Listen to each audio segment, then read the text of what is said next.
আপনারা দেখছেন বাংলা এগিয়ে। আচ্ছা, আপনারা আজকে এসেছেন। আজকে আমাদের হালতো কায়স্থপাড়া বৃন্দ উৎসবে নবমী পূজা, সব জগতেরই নবমী পূজা, দুর্গা পূজা। তো আজকে আমাদের ভীষণ ভালো কেটেছে। পূজা হয়ে গেছে, অঞ্জলি হয়েছে, উপরন্তু আমাদের কুমারী পূজা হয়েছে। হ্যাঁ, আমরা একজন কুমারীকে পেয়েছিলাম, আগেও হয়েছে, এবারেও হয়েছে। আর কুমারীর আশীর্বাদ আমরা পেয়েছি। আমরা আশা করি কুমারীর আশীর্বাদ, কুমারী মা দুর্গার আশীর্বাদে আমরা অনেক ভালো থাকবো আর সবাই ভালো থাকবে। আর এবার আমাদের হোম হবে, আমরা তোড়জোড় করছি। আমাদের কাছে একদম সময় নেই বেশি কথা বলার। হ্যাঁ, এবার হোমের তোড়জোড় হচ্ছে, ওখানে দেখুন ভোগ বিতরণ হচ্ছে, আর ওদিকে একটুখানি লাঞ্চের ব্যবস্থা করা হয়, সেই সব হচ্ছে।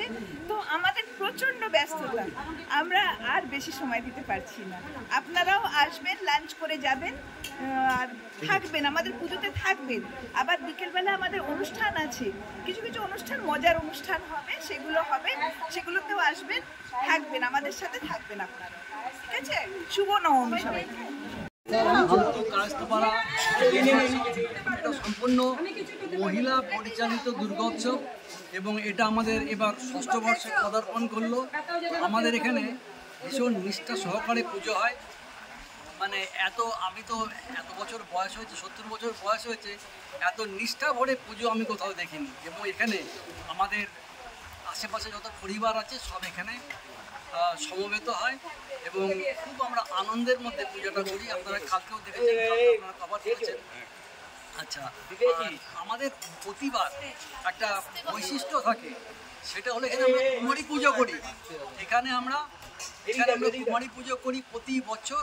এখানে কুমারী পুজো হয় এবং এটাও কিন্তু দেখার মতন, মানে নিষ্ঠা সহকারে আপনারা বোধহয় কিছুটা কভারও করেছেন। কুমারী পুজো এখানটায় দেখার মতো প্রচুর দূর থেকে আমাদের দর্শনার্থীরা এসে এই কুমারী পুজোয় অংশগ্রহণ করেন এবং আমাদের এখানে লোক সংখ্যা ধীরে ধীরে বাড়ছে এবং প্রচুর লোক আমাদের সঙ্গে এখানে আসছেন এবং মায়ের পুজোতে সামিল হচ্ছেন। আপনারা আসুন, আপনারা পাশে থাকুন, দেখবেন আমাদের এত আনন্দ সহকারে পুজো আমি খুব কম দেখেছি।